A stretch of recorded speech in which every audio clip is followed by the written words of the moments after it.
नमस्कार। कार्यक्रम सीधा कुरा जनतासँग हेर्नको निमित्त न्यूज 24 टेलिभिजन हेरेर बस्नुभएका सम्पूर्ण दर्शक महानुभावहरूलाई स्वागत छ।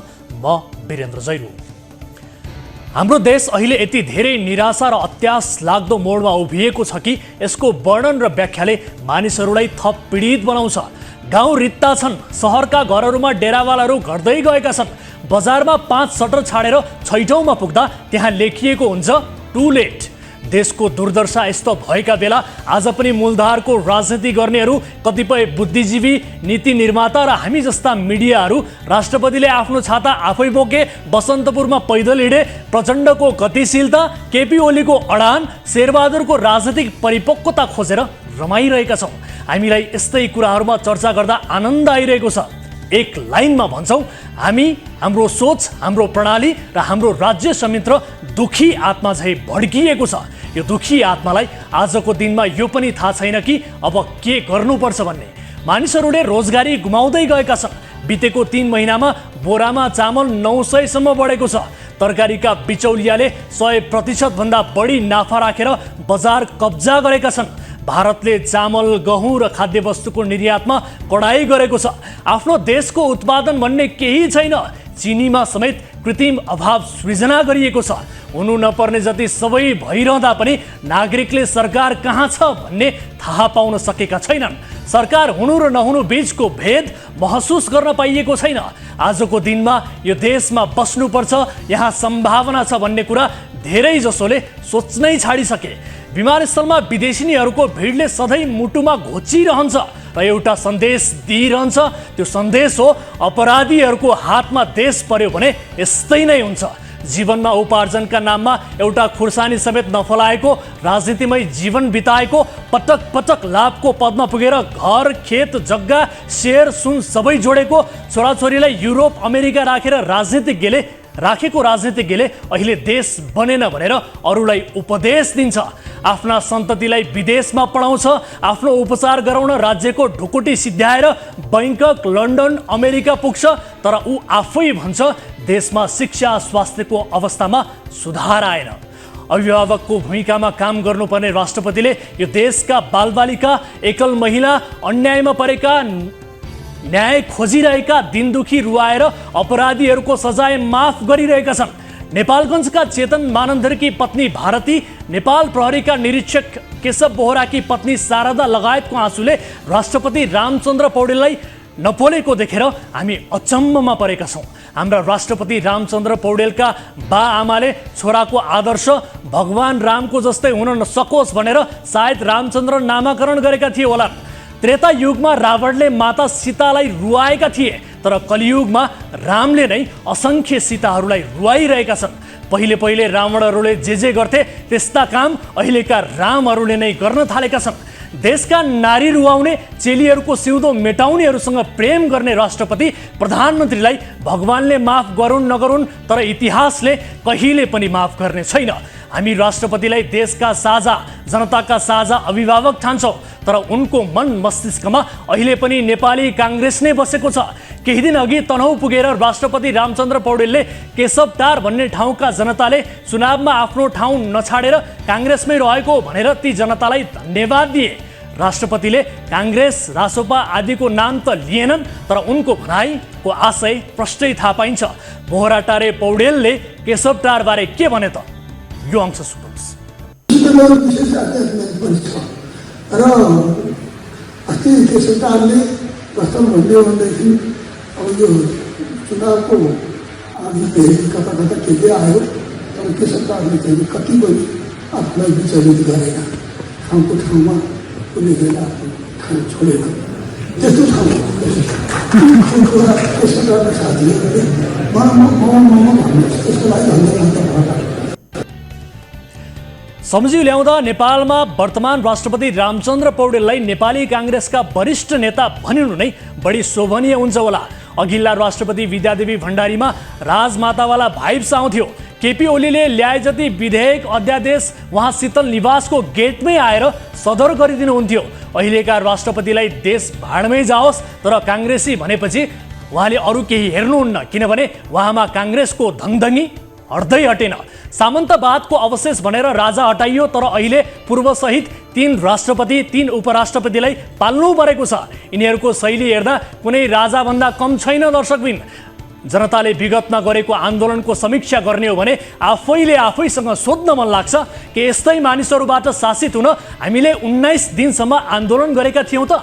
हाम्रो राजनीतिज्ञहरूले स्वदेशमा अनर्थ काम छानेर इज्जत लिलाम गरेका छन्। विदेशमा पुगेर छोराछोरीका लागि स्कलरसिप मागेर बैज्जत गरेका छन्। अनि देशको इज्जत चाहिँ क्रिकेट खेलाडी मात्रले बढाइदिनु पर्ने हो र? हाम्रो देशमा राजनीतिको मात्र होइन, राजनीतिको मात्रै आत्मा बढ्केको चाहिँ होइन, अर्थतन्त्र क्रोनी क्यापिटलिजमको शिकार भएको छ। यहाँका पुँजीपतिहरू उद्योग कल कारखाना खोलेर होइन, जग्गा प्लटिङ गरेर शिक्षा र स्वास्थ्यको व्यापार गरेर पैसा कमाउन थालेका छन्। पेशेवर मानिसहरू दक्षतामा होइन, राजनीतिक दलको चरणमा आफ्नो भाग्य खोज्न थालेका छन्। धर्म त केहीका लागि कमाई खाने भाँडो विदेशीको दलाली गर्ने साधन बनेको छ। हुँदा हुँदा ओशो रजनीशका चेलाहरू नेपालमा धीरेन्द्र शास्त्रीको पाउमा आफ्नो माथा रगड्न थालेका छन्। विदेशी सामान नेपालमा बिक्री नहोला कि भन्ने चिन्ता गरेर स्वदेशका नीति निर्माताहरू उत्पादन र लगानी भाड्ने नियम बनाउँछन्। आफ्नो दुःखमा भन्दा अरूको सुखमा बढी दुखी हुने, खेत बाँझो राखेर गमलामा टमाटर फलाउने समाजको दुरावस्थाले सिधा सिधा भनिरहेको छ, यो देश गरी खानेहरूका लागि रहेन, न्याय खोज्नेहरूका लागि भएन। यो देश त रिगल ढकाल, रेशम चौधरी, दीपक मनाङे, पुष्पकमल दाहाल प्रचण्ड, रामचन्द्र पौडेलहरूका लागि मात्रै बाँकी रह्यो। आउनुहोस् सुरु गरौँ जनताको चासो, गुनासो र प्रश्न सहितको विशेष कार्यक्रम सिधा कुरा जनतासँग।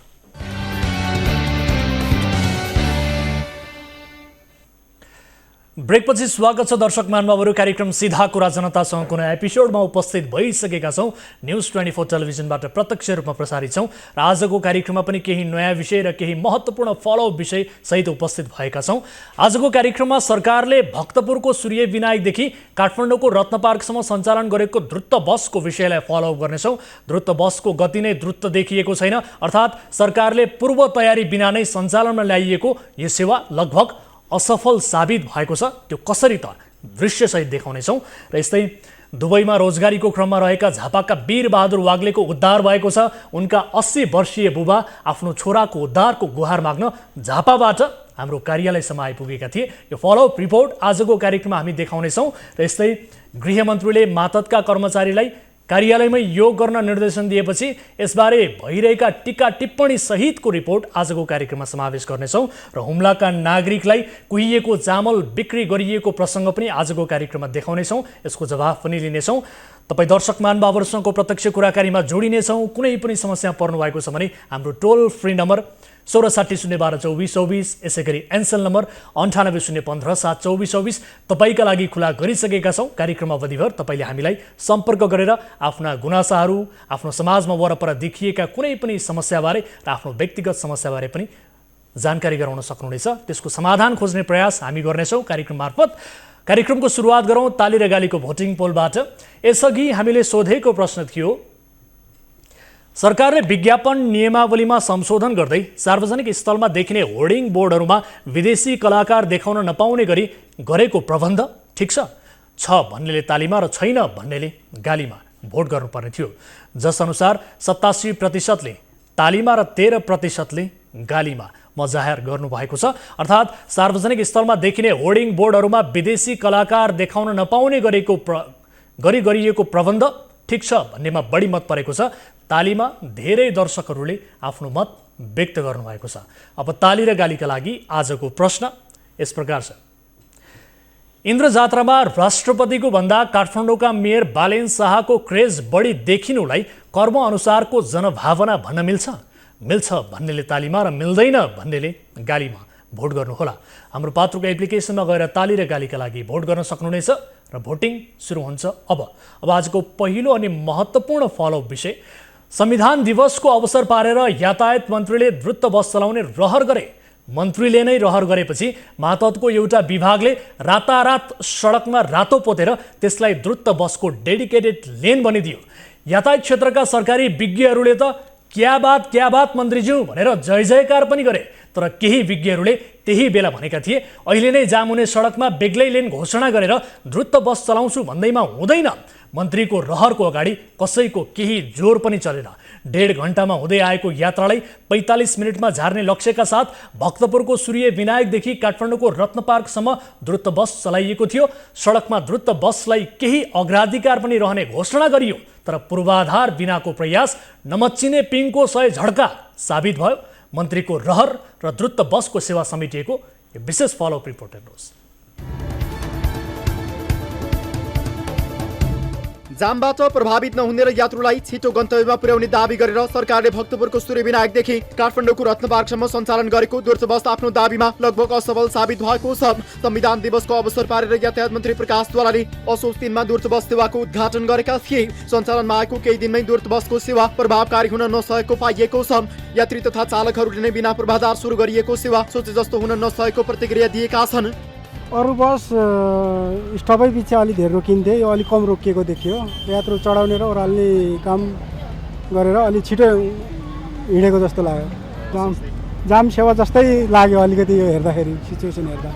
बिहान 9 बजेदेखि 11 बजेसम्म र साँझ 4 देखि 6 बजेसम्म गरी 2 शिफ्टमा बसहरू सञ्चालन भइरहेका छन्। यी बसहरूलाई सडकमा एम्बुलेन्स र अग्राधिकार दिइने भनिएको थियो, तर रातो चिन्हमा रोकिनुपर्ने, जाममा फस्नुपर्ने, अरूले बसको लेन मिचिदिने जस्ता कारणले द्रुत बसको सेवा प्रभावकारी हुन सकेको छैन।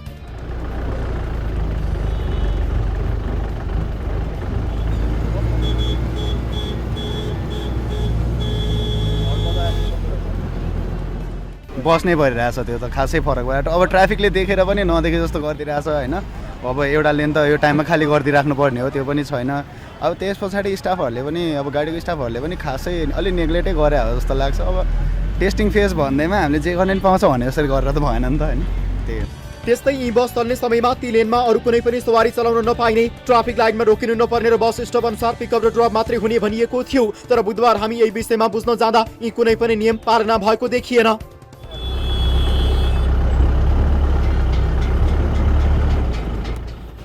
रत्नपार्कबाट सूर्य विनायकसम्म पुग्दाको दृश्य हेर्दा द्रुत मार्गलाई कसैले प्राथमिकता दिएको थिएन। डेडिकेटेड लेन र अन्य लेनमा धमाधम सवारी साधन आवागमन भइरहेको थियो। रातो पोदिनुभन्दा पहिले जस्तै निर्बाध रूपमा सवारी साधन गुडिरहेका छन्। द्रुत बसको विषयमा अरू सवारीका चालकहरूलाई समेत ज्ञान छैन, न त यात्रु र अन्य सडक प्रयोगकर्तालाई नै यो सेवाको विषयमा जानकारी छ।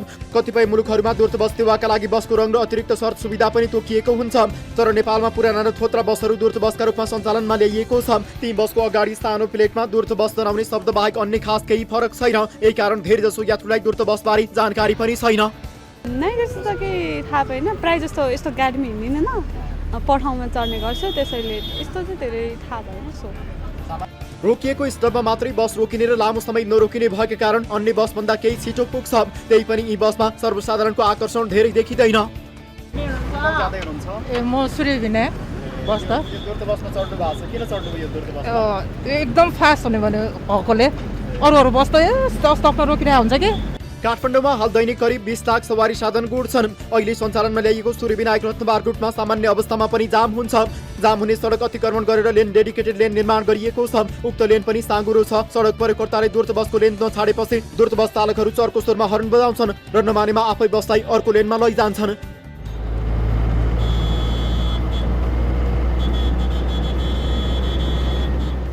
अब अफिस टाइममा प्रायः जाममा परिहालिन्छ अनि जाम पनि हुन्छ। अब लेन प्रायः गाडीहरूले लेन छोडिदिँदैन। अब तपाईँहरूले देख्नुभयो अघि जुन तपाईँहरूले नै हेर्नु देख्नुभयो, बाइक स्कुटी साना गाडीहरू उल्टो आफू हामीलाई पनि ठड्काएर हिँड्छ नि, अब आफ्नो लेनमा हिँड्दाखेरि नि। यसअघि भौतिक पूर्वाधार तथा यातायात मन्त्री प्रकाश ज्वालाले हामीले कमजोर पूर्व तयारीले यो सेवा कसरी सफल हुन्छ भनेर सोधेका थियौं। मन्त्री ज्वालाले तयारी पूरा भएको र सफल हुने दावी गरेका थिए। मन्त्रीको यो भनाइ सुन्नुहोस्। यो रुटमा एउटा रुटमा रत्नपार्कदेखि सूर्य विनायकसम्मको रुटमा चाहिँ एउटा ट्रायलको रूपमा परीक्षणको रूपमा सुरु गर्छौँ। यो सफल पनि हुन्छ। विभिन्न ढङ्गले हामीले अध्ययन गरेर एउटा निष्कर्ष निकालेपछि मात्रै लागू गर्न थालेका हौँ। तर मन्त्री ज्वालाको अपेक्षा अहिले पूरा नहुने प्रष्ट सङ्केत देखा परिसकेको छ। कतिपय मुलुकहरूले सार्वजनिक यातायातलाई व्यवस्थित र छिटो बनाउन बस र्यापिड ट्रान्जिट सिस्टम BRT लागू गरेका छन्। यस्तो प्रणालीमा छुट्टै लेन, नियम, टाइम कार्ड, रुट अनुसार चल्ने सुधारिएको बस व्यवस्थापन गरिएको हुन्छ। सोही BRT-लाई नेपालमा हचुवाको भरमा नक्कल गर्दा अहिले यस्तो अवस्था आएको केही विज्ञहरूले दावी गरेका छन्। यहाँ त छैन, हेर्नुहोस्, केही पनि छैन। चालक पनि अन्यलमा छ, यात्रु सुरक्षित छैन। डेडिकेटेड लेन भनेको छ, यो लेन दुईटा हुनुपर्छ, 7 देखि 8 मिटरको चाहिँ नि वाइडमा हुनुपर्छ होइन। तपाईँको छैन, केही पनि छैन। मोडर्न बस टर्मिनल्सहरू चाहिँ नि हुनुपर्छ होइन, चार्ज गर्ने सिस्टम हुनुपर्छ होइन, त्यो केही पनि छैन। त्यसले गर्दा यो चाहिँ हावामा कोही मन्त्रीको इन्ट्रेस्टमा ल्या जस्तो मलाई लाग्छ। हेर्नुहोस्, यति मात्र होइन, दूरत्व बस चलाउँदा यात्रुको सुरक्षाका लागि पनि सोचिएको छैन। ट्राफिक प्रहरीलाई पनि आवश्यक सूचना र ज्ञान दिइएको छैन। मन्त्रीले रिबन काटे, सबैले ताली बजाएर उद्घाटन पनि गरे, तर उद्घाटनको केही दिनमै यो बस सेवा निष्प्रभावी भएको छ। संविधान दिवसको अवसर पारेर भौतिक पूर्वाधार मन्त्री प्रकाश ज्वालाले यो दूरत्व बसको उद्घाटन गरे, तर दूरत्व बस उद्घाटन गरेको केही दिनमा नै यो बस सेवा जाम सेवामा परिणत भइसकेको छ। यो बसमा र अरू बसमा खासै फरक छैन, त्यसैले मान्छेहरूको आकर्षण पनि यो दूरत्व बसमा त्यति धेरै देखिएको छैन। दर्शकहरू, हामीले यो सेवा सञ्चालन हुनु अघि नै भनेका थियौँ। यसका जटिलताहरूबारे हामीले पहिले पनि चिरफार गरेका थियौँ र मन्त्रीज्यूलाई पनि सोधेका थियौँ, तर उहाँको तर्क फरक थियो। त्यो तर्क अहिले गलत साबित भएको छ भन्दा फरक नपर्ला। र यस विषयमा हामीले कुराकानी गर्नका लागि यातायात व्यवस्था विभागका महानिर्देशक उद्धव प्रसाद रिजालसँग तय गरेका थियौँ। उहाँले समय पनि दिनुभएको थियो, तर अहिले भने मोबाइल स्विच अफ गर्नुभएको छ। खैर, यो विषयमा यहाँहरूको गम्भीर रूपमा ध्यान आकर्षण होस्, यसको जवाब हामीलाई दिइरहन परेन। यो सेवा तपाईँहरूले जुन योजनाका साथ सुरु गर्नुभएको थियो, त्यो योजनाले मूर्त रूप पाओस् र यसको व्यवस्थापनमा तपाईँहरूको गम्भीर रूपमा ध्यान आकर्षण होस् भन्ने हामी चाहन्छौँ। यस विषयलाई फेरि पनि फलोअप गर्नेछौँ भन्दै अर्को विषयतर्फ यहाँहरूको ध्यान आकर्षण गराइहाल्छु। बाहिर सेवाग्राही सेवा लिन लाइनमा उभिएका छन्, भित्र कर्मचारी चाहिँ योग अभ्यास गर्न थाले भने के हुन्छ? सरकारी कार्यालय खुल्ने समय भनेको बिहान 10 बजेदेखि हो, तर अब गृह मन्त्रालय अन्तर्गतका कार्यालयहरूमा सुरुको 15 मिनट कर्मचारीहरूले योग अभ्यास गर्नेछन्। बिहान अघाएको पेटमा सर्ट पाइन्ट बेल्ट कोट लगाएर कर्मचारीहरू योग गर्न थाले भने देख्नेहरूले के भन्लान्? सामान्यतया यस्तो उल्टो काम तिनले मात्रै गर्छन् जसमा केही मानसिक प्रकारको समस्या हुन्छ। गृहमन्त्री नारायण काजी श्रेष्ठलाई खुसी पार्न गृह मन्त्रालयले मातहतका निकायलाई निर्देशन दिँदै पत्राचार गरेको छ।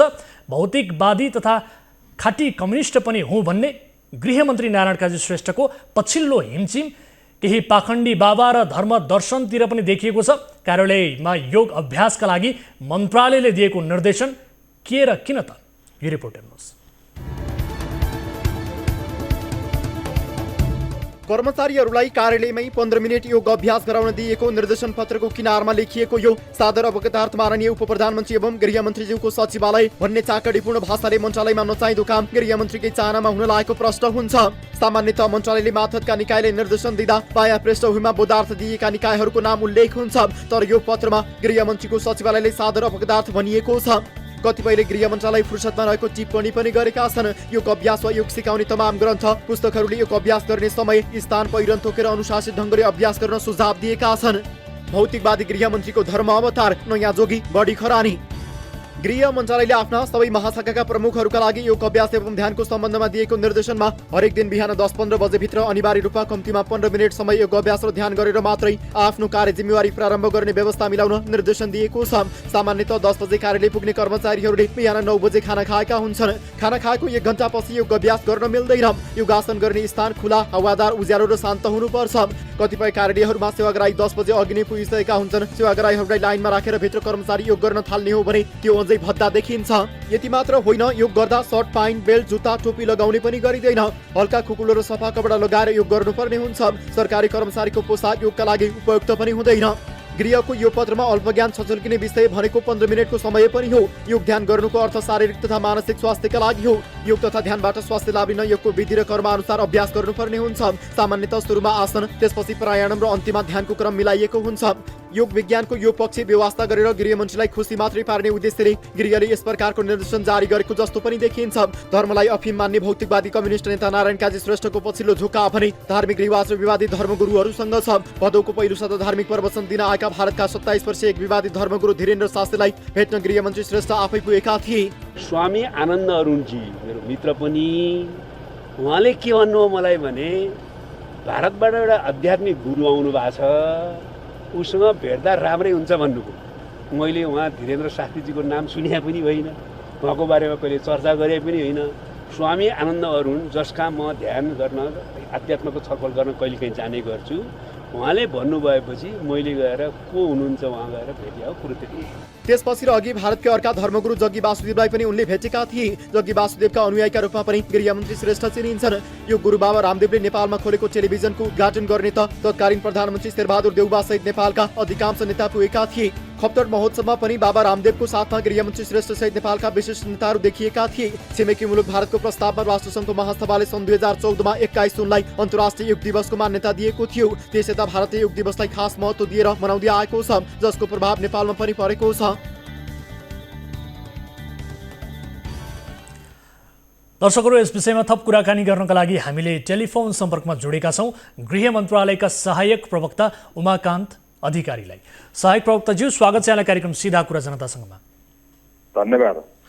अब मन्त्रालयले मातहतका निकायलाई बिहान 15 मिनट योग ध्यान गराउन भनेर निर्देशन दिएको छ। अब यो निर्देशन यति बेला सामाजिक सञ्जालमा समेत ट्रोलको शिकार भएको छ। यो पक्षबारे तपाईँ जानकार हुनुहुन्छ? अहिले गृह मन्त्रालयभित्रको हकमा मात्रै यो निर्देशन भएको हो, सबै मातहत निकायलाई होइन। गृह मन्त्रालयभित्र रहेका कर्मचारीहरू गएको शनिबार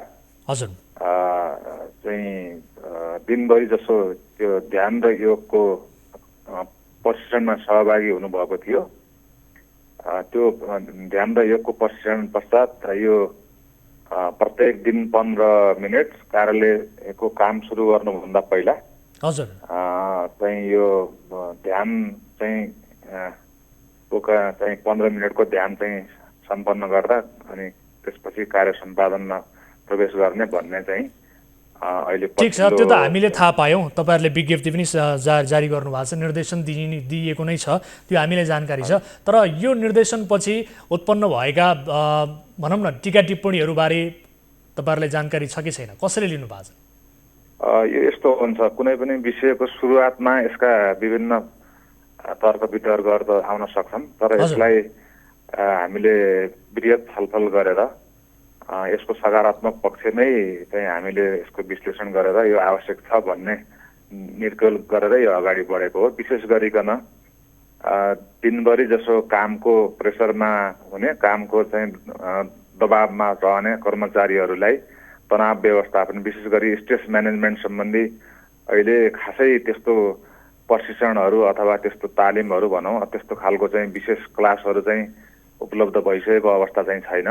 तर हरेक दिन चाहिँ नागरिकसँग जोडिएर काम गर्नुपर्ने, नागरिकको सेवा प्रवाहमा दैनिक अभ्यस्त हुनुपर्ने कर्मचारीहरूमा कामप्रति थप ऊर्जा पैदा गर्नको लागि, सकारात्मक भाव सिर्जना गर्नको लागि, सकारात्मक सोचको विकास गर्नको लागि, सद्विचारको विकास गर्नको लागि ध्यानको माध्यमबाट चाहिँ एउटा आन्तरिक एउटा चाहिँ ऊर्जा चाहिँ पोजिटिभनेस आओस् भन्नको लागि बिहान काम सुरु गर्नुभन्दा पहिला 15 मिनट चाहिँ यो ध्यान गर्ने, त्यसपछि काममा प्रवेश गरियो भने त्यसले दिनभरि जसो पुनर्ताजगी दिने र एउटा पोजिटिभ भाइब चाहिँ क्रिएट गर्ने भएको हुँदाखेरि यो चाहिँ अगाडि चाहिँ बढाउन खोजिएको हो। यसको नतिजा आउनु त बाँकी छ, तर यसले चाहिँ एउटा राम्रो चाहिँ ठिक छ, सोच चाहिँ राम्रो छ, तपाईँहरूले गर्नुभएको योजना पनि ठिक छ। तर कहीँ अरू देशमा पनि यो खालको अभ्यास भएका हिसाबले तपाईँहरूले यसलाई एडप्ट गर्नुभएको हो कि अथवा के हो त? यो कसरी तपाईँहरूलाई चाहिँ सोच आयो?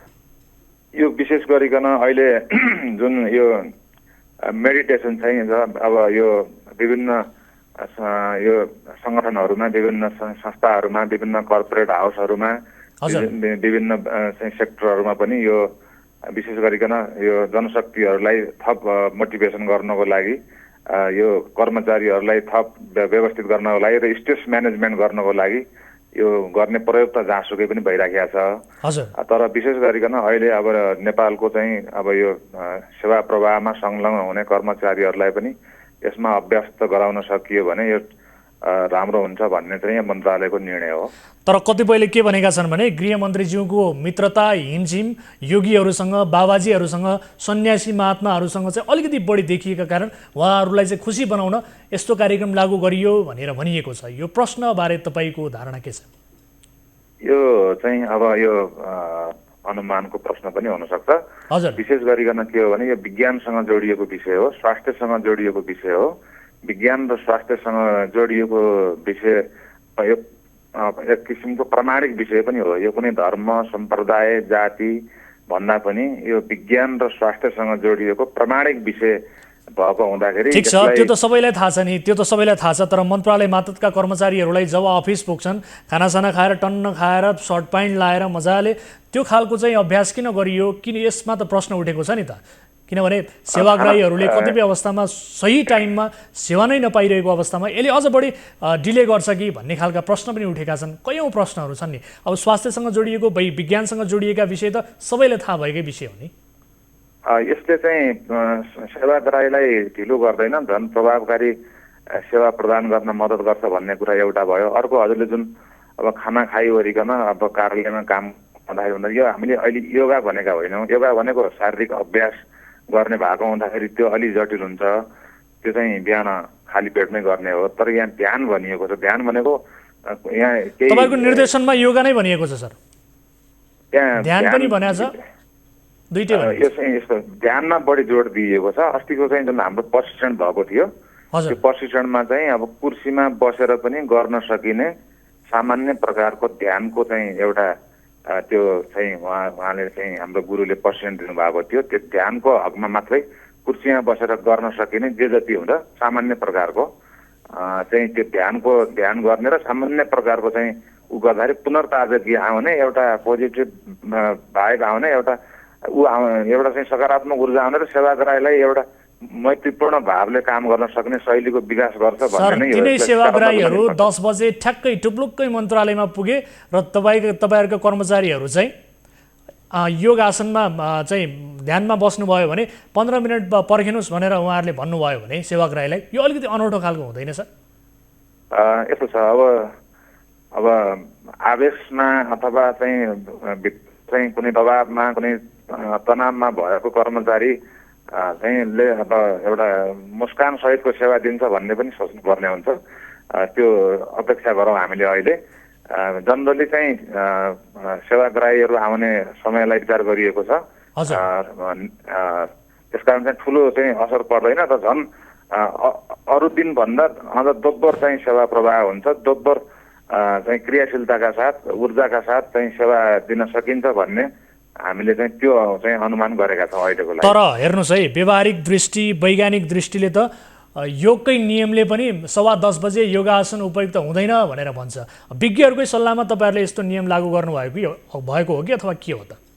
विज्ञहरूले सल्लाह दिनुभएको हो?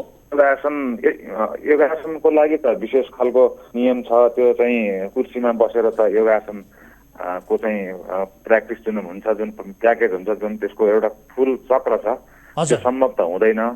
यो चाहिँ के छ भने चाहिँ बिहानको समय अथवा साँझको समय त्यो योग गर्ने नै भन्ने छ। तर चाहिँ जुन कार्यालय सुरु हुने बेलामा 15 मिनटसम्म, बढीमा 15 मिनटसम्म ध्यानमा चाहिँ ध्यान एक किसिमको चित्त एकाग्र गरेर चाहिँ मनमा भएका नकारात्मकताहरू हटाएर एउटा पोजिटिभनेस उसबाट भाइबबाट सेवा प्रवाह होस्, चाहिँ सेवाग्राहीसँग बिहेभ त्यस्तो खालको चाहिँ बढ्दै जाओस् भन्ने किसिमले थोरै समयको लागि मात्र यो गरिएको छ। यसको प्रभाव कस्तो पर्छ त्यही अनुसारको अगाडि चाहिँ प्लानिङ पनि हुन्छ। हस्, यहाँलाई समय र संवादका लागि धन्यवाद सर। हस्, धन्यवाद। दर्शक महानुभावहरू, गृह मन्त्रालयले यो निर्देशन गरेसँगै हामीले यससँगै उब्जिएका प्रश्नबारे उहाँसँग केही जिज्ञासा राखेका छौँ। खैर, यो विषयलाई यहीँ थाती राख्छौँ र कार्यक्रममा पालो भएको छ ब्रेक पछाडि फेरि उपस्थित हुनेछौँ। विशेष विषयहरू बाँकी छन्। अहिलेलाई छोटो ब्रेक।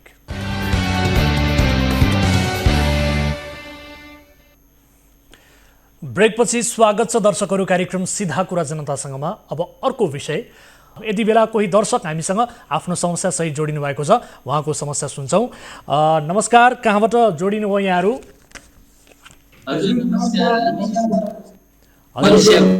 कहाँ हुनुहुन्छ तपाईँहरू यति बेला? हामी मलेसियामा छौँ सर।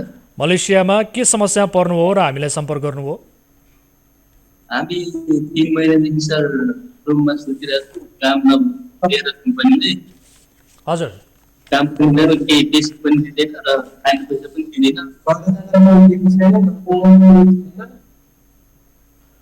भनेको 3 महिनादेखि तपाईँहरूले काम पाउनु भएको छैन? कुन मेन पावर कम्पनीबाट जानुभयो? के कामका लागि जानुभयो? किन चाहिँ काम पाउनु भएन?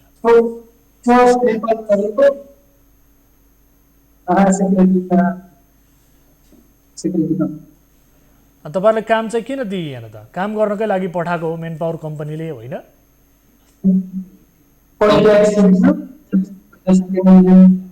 कम्पनीले त्यसपछि हाम्रो 6 वर्ष 6 वर्ष भइन्छ। अनि हामी नेपाल हो, नेपाल सक्दैनौँ र यहाँ काम पनि दिन सक्दैनौँ। माफ गर्नु होला, तपाईँहरूको आवाज मैले अलिकति स्पष्ट रूपमा सुन्न सकिनँ। तपाईँहरूले काम पाउनु भएन, हामी चाहिँ कामविहीन बनेको छौँ भन्ने किसिमको समस्या त राख्नुभयो, त्यो चाहिँ मैले बुझेँ।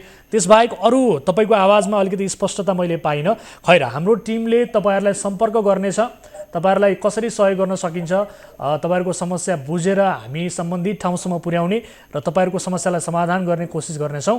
अहिलेका लागि म तपाईँहरूसँग छुट्टिन्छु, किनभने तपाईँहरूको आवाज स्पष्ट रूपमा सुनिएको छैन, मैले पनि सुनेको छैन, सम्भवतः दर्शकहरूले पनि त्यो आवाज सुन्नुभएको छैन। हाम्रो टिमले तपाईँहरूलाई खबर गर्नेछ। तपाईँहरूसँग भएका सबै डिटेल्सहरू हामीलाई पठाइदिनुहोस्, हामी तपाईँहरूलाई मद्दत गर्नेछौँ। अहिलेका लागि छुट्टिन्छौँ है त?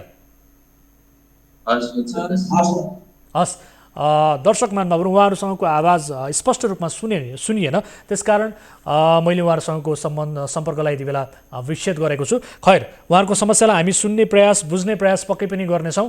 अब अर्को विषयतर्फ यहाँको ध्यान आकर्षण गराइहाल्छु। खाद्य व्यवस्था तथा व्यापार कम्पनीले हुम्लामा 95 रुपैयाँ किलोमा चामल बिक्री गर्छन्। स्थानीय बजार मूल्यभन्दा कम्पनीले बेच्ने चामल केही सस्तो हुन्छ। यही भएर विकट जिल्ला हुम्लाका धेरै जनता खाद्य कम्पनीकै चामल किनेर उपभोग गर्छन्। गरिब जनताले उपभोग गर्ने चामल गुणस्तरहीन भएको भन्ने गुनासो पटक पटक सुन्ने गरिन्छ। यसपटक पनि यस्तै नै भएको छ। उपभोक्ताले बोराको 2375 रुपैयाँ तिरेर चामल लगे, तर बोरा खोलेर हेर्दा चामल डल्ला परेको, कुहिएको र केही मात्रामा गन्हाएको समेत फेला परेको छ। खाद्यले कुहिएको चामल बेचेको स्थानीयले गरेको गुनासोका आधारमा तयार पारिएको रिपोर्ट हेर्नुहोस्। खाद्य व्यवस्था तथा व्यापार कम्पनीले हुम्लामा उपभोक्तालाई बिक्री गरेको चामलको यो गुणस्तर हेर्नुहोस्।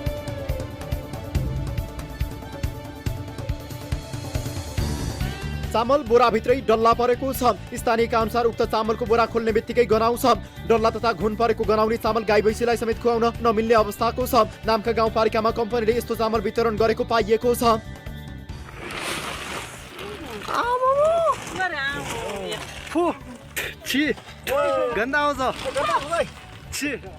चामल खरिद गर्दा स्थानीयले चामलको बोरा खोलेर हेरेनन्। घरमा ल्याएर चामलको बोरा खोलेपछि मात्रै आफूहरू झुक्किएको उनीहरूले थाहा पाए। 25 किलो दरका बोरालाई कम्पनीले 2375 रुपियाँमा बिक्री गरेको छ। त्यही चामल पनि कुहिएको पाइएपछि स्थानीयले ठगिएको महसुस गरेका छन्। ठेकाले चाहिँ चामल किरौँ नागा हुँदै हिलसम्म पुर्याएछ। हिलसम्म वितरण गरेर यहाँ गाउँमा गाडीमा लोड गरेर पुर्याएछ। अब यो चामल यसरी गरी पुर्यायो भने अब जनतालाई खाने हो कि या गाई बस्तु खाने हो? यो किरा लागेको, कुहिएको, पैसा बनेको कहाँबाट आउँछ? पैसाको लागि मान्छेले यो ठेकेदार पनि दसैँको लागि भनेर नामका गाउँपालिकामा 1000 क्विन्टल चामल वितरण गर्ने तयारी छ। वडा नम्बर 5 बाट मात्र 165 क्विन्टल चामल वितरण भइसकेको छ। वडा नम्बर 5 मा करिब 600 परिवार छन्। उनीहरूले खाद्य कम्पनीले वितरण गरेको कुहिएको चामल खरिद गरिसकेका छन्। कसले खान्छ यस्तो चामल कुहेको?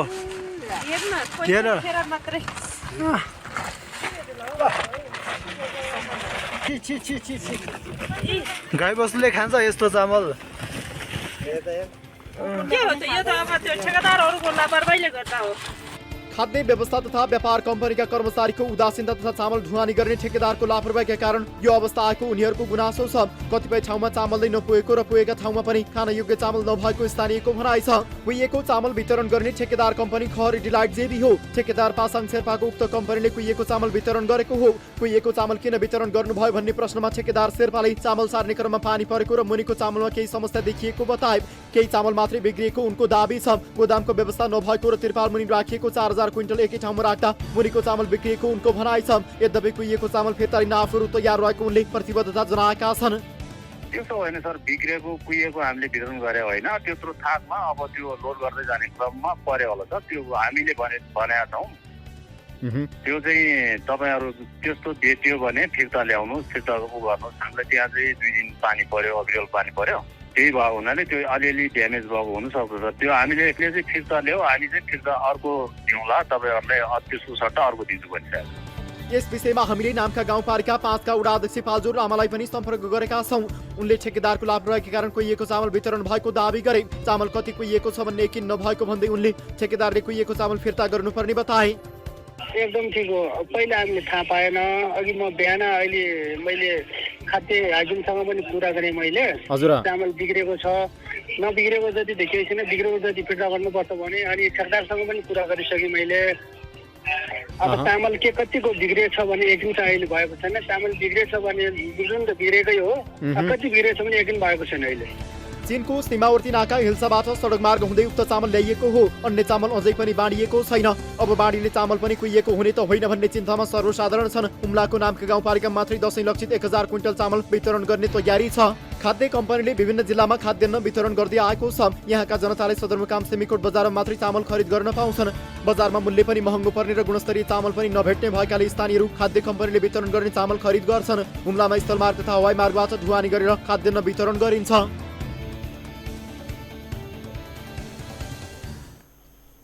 दर्शकहरू, यस विषयमा थप कुराकानी गर्नका लागि हामीले टेलिफोन सम्पर्कमा जोडेका छौं नाम्खा गाउँपालिकाका उपाध्यक्ष तकदीर लामालाई। उपाध्यक्षज्यू, स्वागत छ कार्यक्रम सिधा कुरा जनतासँगमा। हजुर, धन्यवाद। अब तपाईको गाउँपालिकाका नागरिकहरू कुहिएको चामल खान बाध्य छन्। उनीहरूले बोरा खोलेर हेर्दाखेरि चाहिँ खरिद गरिएको जुन चामल छ त्यो चामलभरि डल्ला परेको कुहिएको खालका चामलहरू भेटिएको छ। यो यस वर्ष मात्र होइन, फेरि पटक पटक हरेक वर्ष चाहिँ यस्तै खालको समस्या दोहोरिएको छ। तपाईहरू स्थानीय सरकारमा हुनुहुन्छ, तपाईहरूसँग यसको अनुगमन गर्ने, निगरानी गर्ने जिम्मेवारी हुन्छ, दायित्व हुन्छ, अधिकार हुन्छ। किन यस्तो हुन्छ सर? हजुर, एकदम ठिक हो। हजुर, हामी एउटा अनुगमन अथवा निरीक्षण गर्ने ठाउँमा छौँ। अब यसपटक यो हाम्रो नाम्खा गाउँपालिकामा देखेको यसपटक मात्रै हो यो समस्या। हजुर, यहाँनिर के भएको रहेछ भन्दाखेरि हामीले पनि अनुगमन अथवा निरीक्षण गर्ने क्रममा हजुर हामीले पनि बुझे अवस्था त्यो चामल चाहिँ केरुङ नाकाबाट हुँदै अहिले यो वर्ष हिल्सा नाकाबाट आयो। योभन्दा अगाडि अब 3-4 वर्ष कोरोनाको कारणले पनि चामल आउन सकेन सर। हजुर, है यो पटक आयो। त्यो अनुसार बीच बाटोमा अब पानीको समस्या, बाटोमा 2-3 ठाउँमा लोड अनलोड गर्दाखेरि समस्या भएको कारणले गर्दाखेरि अनि त्यहाँनिर अब बिचमा अलिकति थोरै चामलमा पानी बसेको रहेछ, त्यसमा बिग्रेको रहेछ। अब यो जवाफ त हामीलाई ठेकेदार कम्पनी जसले यो वितरण गर्यो, जसले बिक्री गर्यो, त्यो कम्पनीले पनि दिएको छ। तपाईहरू त्यही ठेकेदार कम्पनीको जवाफमा कन्भिन्स हुनुभएको हो? उहाँहरूले भने जस्तै तपाईँहरूको जवाफ हो कि अथवा केही फरक हो? होइन, हामीले ठेकेदारले त्यो ढुवानी मात्रै उहाँहरूले ठेक्का लिएको हो, तर खरिद चाहिँ त खाद्य संस्थाले लिएको हो नि। खाद्य व्यवस्था तथा व्यापार कम्पनीले खरिद गर्यो, तर ठेकेदारले पनि हामीलाई जवाफ दिँदाखेरि तपाईँले जुन जवाफ दिनुभयो नि सर, त्यही जवाफ दियो। त्यो जवाफमा सत्यता छ?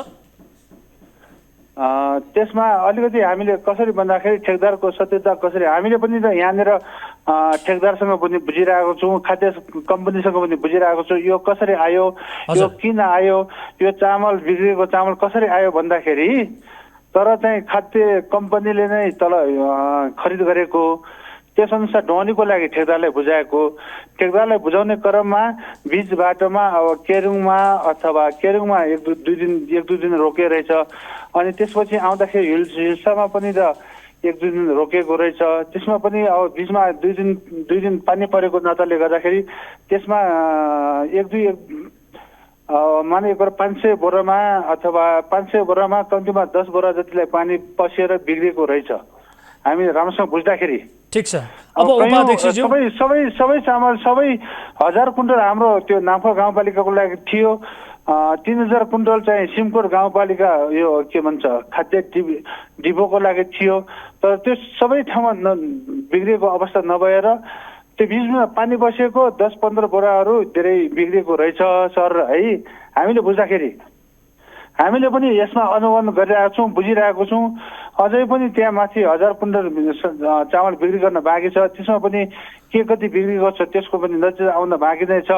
हो अब यहाँ उपाध्यक्षज्यू, अब यो समग्र हुम्ला जिल्लाको कुरा गर्ने हो भने सधैँ वर्ष यस किसिमको समस्या दोहोरिएको छ। खास गरी चाडपर्व लक्षित जुन चामल वितरण हुन्छ, बिक्री वितरण हुन्छ, त्यस्तो बेलामा चाहिँ यो खालको समस्या देखिने गरेको छ।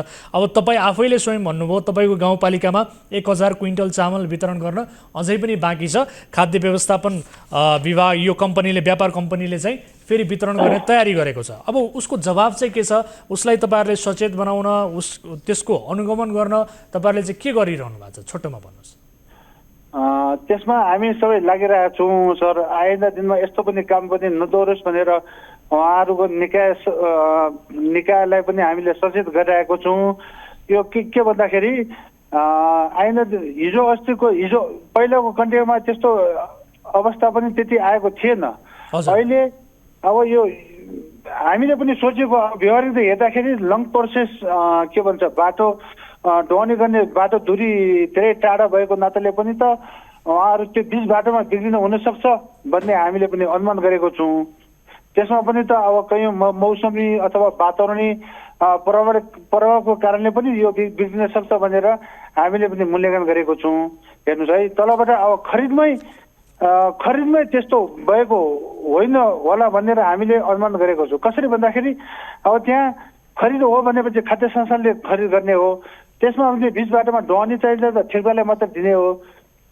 त्यस कारणले उनीहरूको पनि लापरवाही होइन, खरिद पनि त्यो ठेकदारले पाउने हो भनेपछि त त्यसमा पनि कहिले लापरवाही भयो कि भन्ने हामीले सोच्ने हो। खरिद चाहिँ हाम्रो नेपाल खाद्य संस्थानले छ, तर ढुवानी मात्रै उनी ठेकदारहरूले पाइरहेको छ। त्यो कारणले गर्दाखेरि पनि त्यस्तो लापरवाही भयो होला जस्तो हामीले लाग्दैन। हामीले बुझेको, हामीले निरीक्षण गरेको, अनुमान गरेको यसलाई कसरी समाधान गर्न सकिन्छ र तपाईँहरूले चाहिँ यस विषयमा आफ्नो ध्यानाकर्षण गराउनु हुनेछ भन्ने अपेक्षा हामीले लिएका छौँ। किनभने नागरिकले पैसा तिरेर यो किसिमको कुहिएको डल्ला परेको चामल उनीहरूको हातमा पर्नु भनेको यो पक्कै पनि राम्रो विषय होइन। तपाईँ आफैलाई पनि जानकारी छ। यो विषयलाई अहिले यहीँ थाती राख्छौँ, तपाईँसँगको संवाद यहीँ टुङ्ग्याउँछौँ। समय र जानकारीका लागि धन्यवाद। ल हस्, धन्यवाद। दर्शकहरू, यो विषयलाई हामीले स्थानीय नागरिकले हाम्रो 24 हेल्प डेस्कमा भिडियोसहित गुनासो गरिसकेपछि यो विषयलाई उठाइदिनका लागि आग्रह गरेपछि हामीले यो विषयलाई कार्यक्रममा समावेश गरेका हौँ। कार्यक्रमको अन्तिममा छौँ। यति बेला खोइ दर्शक आफ्नो समस्यासहित जोडिनु भएको छ, उहाँसँग छोटो कुराकानी गर्छौँ। नमस्कार, कहाँबाट को जोडिनु भयो? यहाँको शुभ नाम? नमस्कार, म कृष्ण रसियाबाट छु अहिले सर। रसियाबाट? हजुर, के समस्यामा पर्नु हो? तपाईँले हामीलाई के का लागि सम्पर्क गर्नु?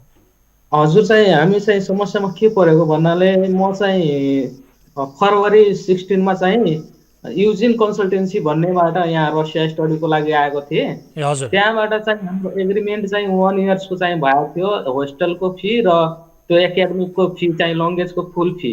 तर यहाँ आएपछि त्यो होस्टेलको फी 3 महिनाको मात्र हालिदिएको छ, अनि एकाडेमिकको जुन लङ्गेज कोर्स थियो 1 इयरको त्यसको चाहिँ 1 सेमेस्टरको फी 6 महिनाको मात्र हालिदिएको थियो।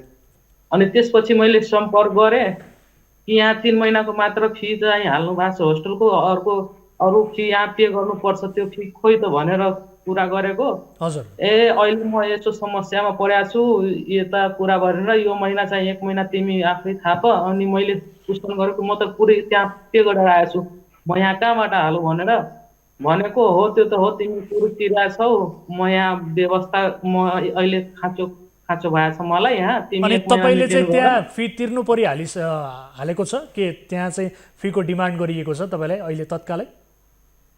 हजुर, त्यहाँ मलाई आएको यहाँ अब 6 महिना 7 महिना भइसक्यो होइन सर। अनि उहाँ चाहिँ 3 महिनाको फी मात्र हालिदिएको छ। त्यसपछि 3 महिनाको फी म लगातारै आफू मेन्टेन गरेर हाल्दै आइरहेको छु। उहाँलाई सम्पर्क गर्दाखेरि 1 महिना जति सम्पर्कमा हुनुभएको थियो मोबाइलमा, हाम्रो हुन्थ्यो।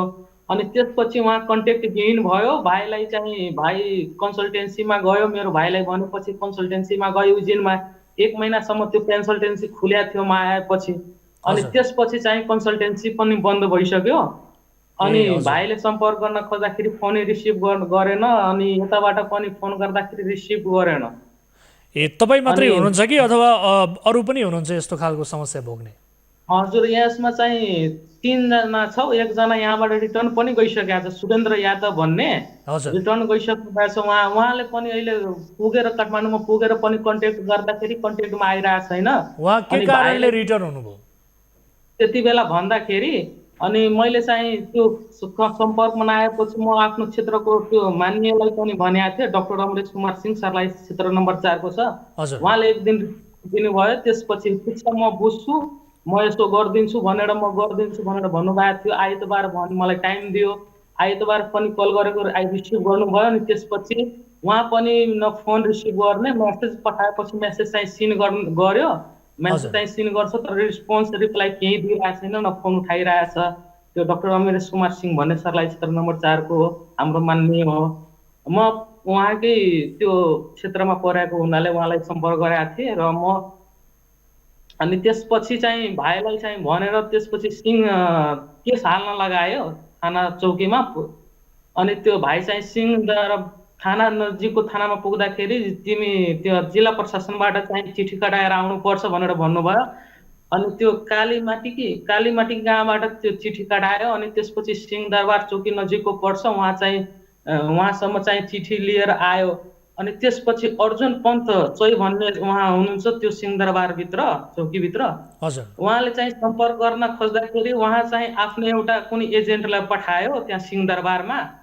अनि भन्यो कि ठिक छ तिम्रो समस्या चाहिँ तिमीहरूको समाधान हुन्छ, हाम्रो 2 जना चाहिँ गएको थियो त्यहाँ, समाधान हुन्छ, अहिले पैसा हुँदैन, पैसा पछि चाहिँ हुन्छ 4 महिना पछिको, तर अहिले चेक बनाएर दिन्छु भनेर भन्नुभएको थियो।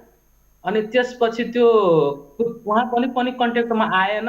त्यो जुन एजेन्ट आफ्नो पठाउनु भएको थियो त्यो सुषमा भन्ने, युजिनको सुषमा भन्ने, उसको नाम सुजाता दाहाल हो नागरिकतामा, तर सबैलाई भन्ने चाहिँ सुषमा हो। हस् ठिक छ। अब अहिले यो बताइदिनुहोस् छोटोमा कि फी नतिर्दाखेरि तपाईँलाई त्यहाँ त्यस्तो केही गाह्रो अप्ठ्यारो भएको छ तत्कालका लागि? हजुर तत्कालको लागि त अप्ठ्यारो नै भएको थियो, तर घरबाट फेरि त्यो पैसा मागाएर यहाँ होस्टेल फी हालेको छु।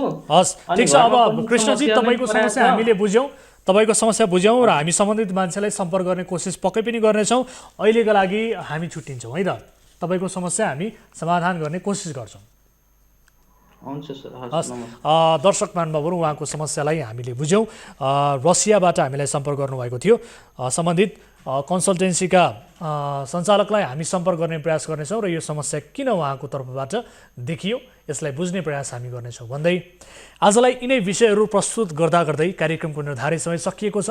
कुनै पनि समस्या पर्नु भएको छ भने हाम्रो टोल फ्री नम्बर 1660122424, यसै गरी एनसेल नम्बर रहेको छ 9801572424, 24 घण्टा तपाईँले हाम्रो 24 हेल्प डेस्कमा सम्पर्क गरेर आफ्ना गुनासाहरू, आफ्ना समस्याहरू देश विदेश जहाँ जस्तो सुकै अवस्थामा हुनुहुन्छ त्यहीबाट राख्न सक्नुहुनेछ।